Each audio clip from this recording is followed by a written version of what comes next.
भगवान को प्रणाम करेगा तो भगवान भी उसके प्रणाम को कबूल करेंगे, सिर आंखों पर रखेंगे कि ये बंदा मुझे प्रणाम करने के काबिल है, ये बंदा मुझे धोख लगाने के काबिल है, ये बंदा मेरे चरणों में जगह पाने के काबिल है। मैंने कहा पहले धर्म की शुरुआत अपने अपने कर्तव्य पालन से कीजिए। मुझे याद है हम एक महानगर में थे,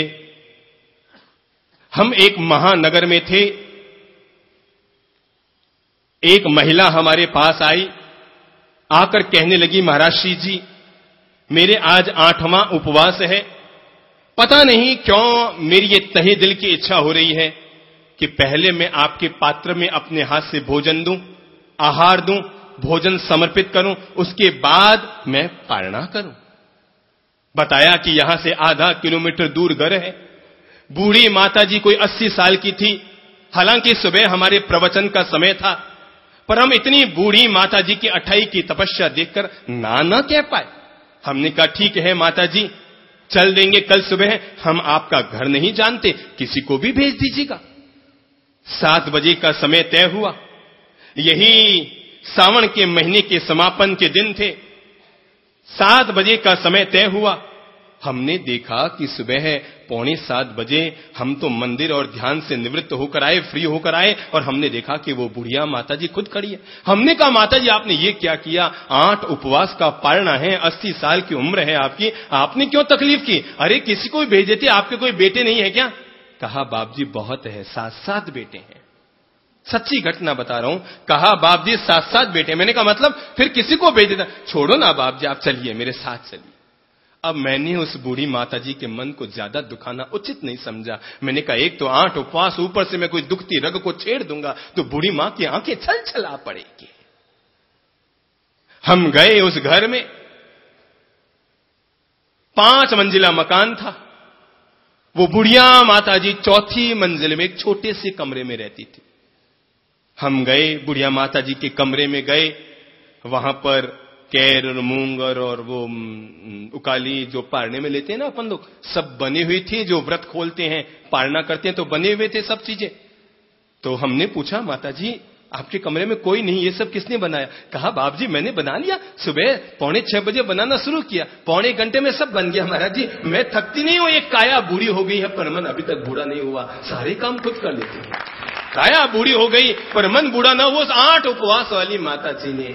मैंने कहा माता जी आप इतने छोटे से कमरे में 4थी मंजिल में रहती है, मकान किसका है? कहा बाप जी मकान तो आपके श्रावक जी का ही है।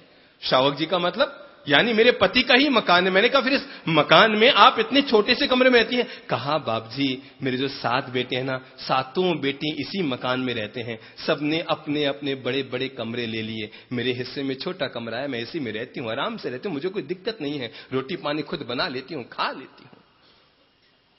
मेरी आंखें छलछला पड़ी। भाई संत है तो क्या हुआ, करुणा के आंखों में आंसू तो आ ही जाया करते। मेरी आंखें छलछला पड़ी उस दृश्य को देखकर कि जब पता लगा उसी बिल्डिंग में उसके 7 बेटे 7 बहुएं रह रही है, और वो बूढ़ी माताजी 28 की तपस्या करने वाली माताजी ने अपने हाथ से पारणा बनाया। मैं मौन पूर्वक हमने अपने पात्र में उनके हाथ से थोड़ी सी उकाली, थोड़ी सी कैर लिए।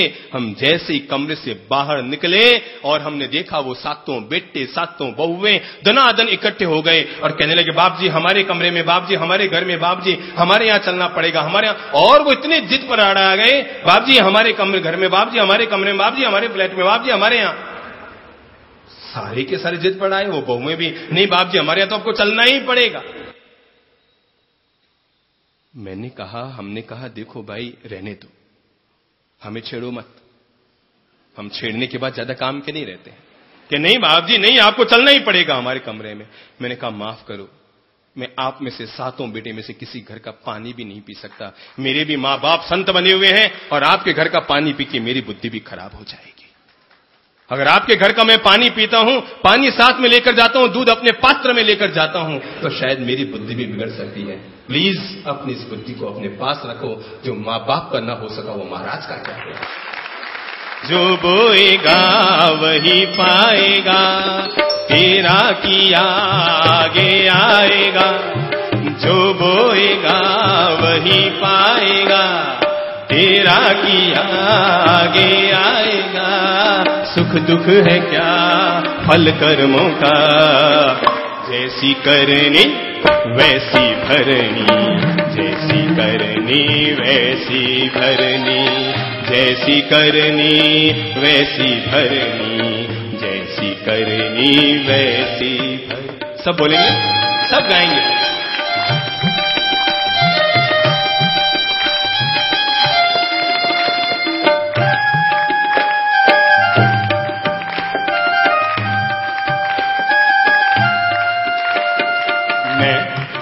जयपुर में घर में गया था। जयपुर के घर में मेरा जाना हुआ, आहार के लिए गया तो मैंने देखा कि घर में एक 80 साल की बुढ़िया माताजी रो रही थी। मैंने पूछा, मैंने कहा माताजी आप रो क्यों रहे हैं, कोई तकलीफ है, शरीर में कोई वेदना है? कहने लगे नहीं महाराज जी, मेरे घर का कुत्ता मर गया है। मैं समझ ना पाया। मैंने कहा माताजी आप भी कमाल की बातें करती हैं। अरे बेटा पोता पड़पोता कोई मरे तो रोया भी जाता है, घर में कुत्ता मर जाए तो रोया थोड़ी जाता है। कहने लगी महाराज जी इस घर में कुत्ता ही तो था जो मेरी सुना करता था। जो बोएगा वही पाएगा, जो बोएगा वही पाएगा, तेरा किया आगे आएगा, तेरा किया आगे आएगा। सुख दुख है क्या फल कर्मों का, जैसी करनी वैसी भरनी, जैसी करनी वैसी भरनी, जैसी करनी वैसी भरनी, जैसी करनी वैसी भरनी। जो बोएगा वही पाएगा, बोलो जो बोएगा वही पाएगा, तेरा किया आगे आएगा। सुख दुख है क्या फल कर्मों का, जैसी करनी वैसी भरनी, जैसी करनी वैसी भरनी, जैसी करनी वैसी भरनी, जैसी करनी वैसी भरनी। सबसे बड़ी पूजा है माता पिता की सेवा, सबसे बड़ी पूजा है माता पिता की सेवा।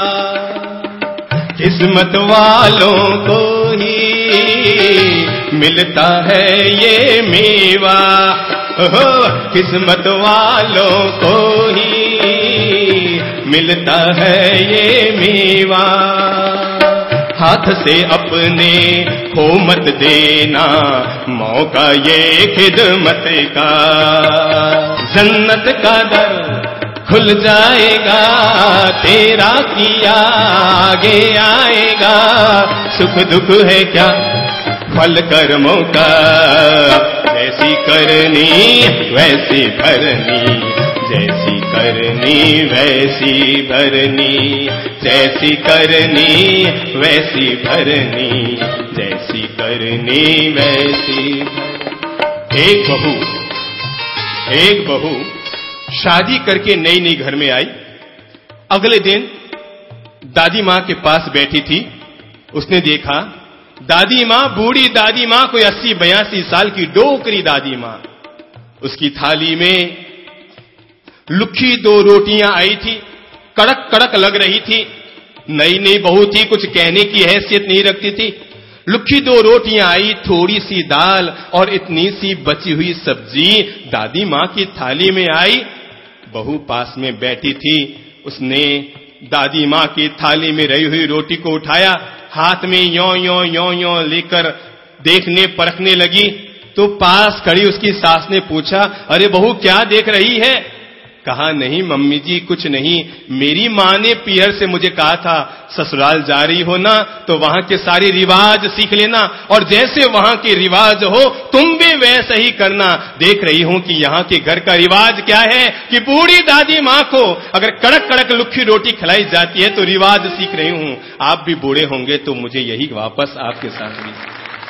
जो बोएगा वही पाएगा, जो बोएगा वही पाएगा, तेरा किया आगे आएगा, सुख दुख है क्या फल कर्मों का, जैसी करनी वैसी भरनी, जैसी करनी वैसी भरनी, जैसी करनी वैसी भरनी, जैसी करनी वैसी भरनी। मैं एक शहर में था, एक वृद्धाश्रम में। वृद्धाश्रम के अध्यक्ष और मंत्री हमें वृद्धाश्रम दिखाने के लिए लेकर गए थे। तभी उसी समय एक अच्छे से संभ्रांत कुलीन परिवार के एक पति पत्नी, अच्छे संपन्न परिवार के एक पति पत्नी अपनी बूढ़ी मां, जिसकी उम्र रही होगी 75 साल की, उसको भी वृद्धाश्रम में लेकर आए। वो मां कि जिसने बचपन में, उसका पति तो तभी चला गया जब बच्चा छोटा था, लेकिन पाल पोस कर जैसे तैसे बड़ा किया। अरे आदमी ऐसा क्यों हो जाता है? जिस अंगुली को पकड़कर आदमी चलना सीखता है, उसी अंगुली को एक दिन दबाने की कोशिश करता है। जिस बाप के कंधे पर बैठकर दुनिया को देखता है, उसी कंधे को जिंदगी में दबाने की कोशिश करता है। जो मां गीले में सोई, हमें सूखे में सुलाया। पर हमारी आदतें, जब बच्चे थे तो मां की गोद गीली करते थे, आज बड़े हो गए तो अपने गलत व्यवहार से मां की आंखें गीली कर रहे हो। गीली करने की आदत अभी भी जारी है। जब बच्चे थे तो मां की कोख गीली करते थे, पेट गीला किया करते थे, कपड़े गीले किया करते थे। और जब बड़े हो गए तो मां की आंखें गीली कर रही हो। अगर तुम्हारे कारण तुम्हारे मां बाप के आंखों में आंसू आ रहे हैं, तो समझना जिंदगी भर किए गए तुम्हारे धर्म कर्म सब बह गए, खत्म हो गए। जिंदगी में किए गए सारे धर्म कर्म सब खत्म हो गए, अगर तुम्हारे कारण तुम्हारे मां बाप की आंखों में आंसू आ गए। इस धरती पर जो भी इंसान जन्मता है ना, एक बात तय है, वो जन्मने से पहले मां का पेट दुखाया करता है।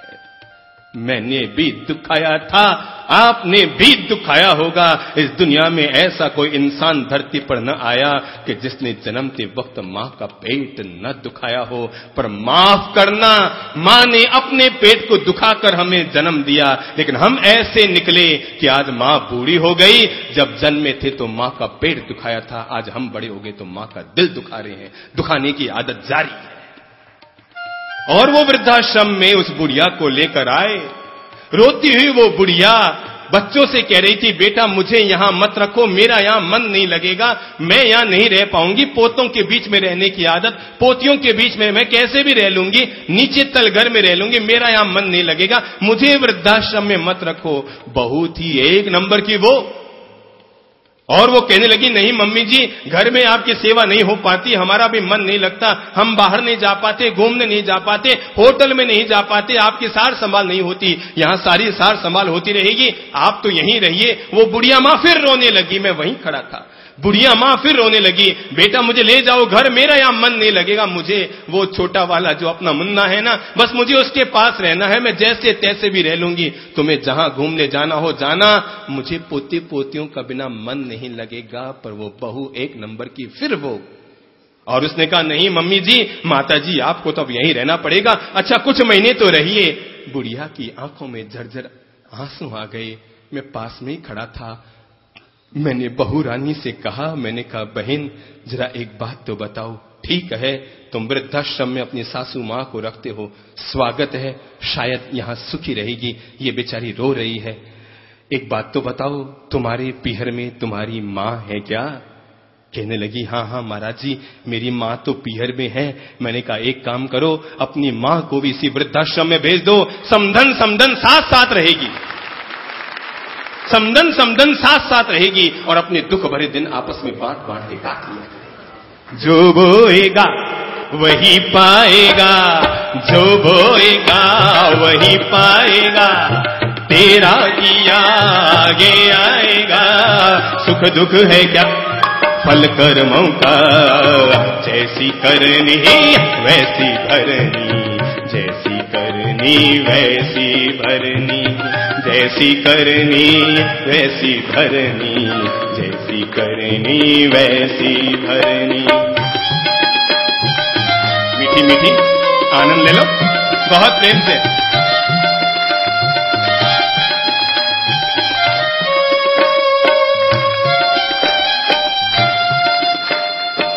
चाहे न पूजे मूरत, चाहे न तीरथ जाए, चाहे न पूजे मूरत, चाहे न पूजे मूरत, चाहे न तीरथ जाए, मात पिता के तन में सारे देव समाए, तू इनका दिल खुश रखे तो ईश्वर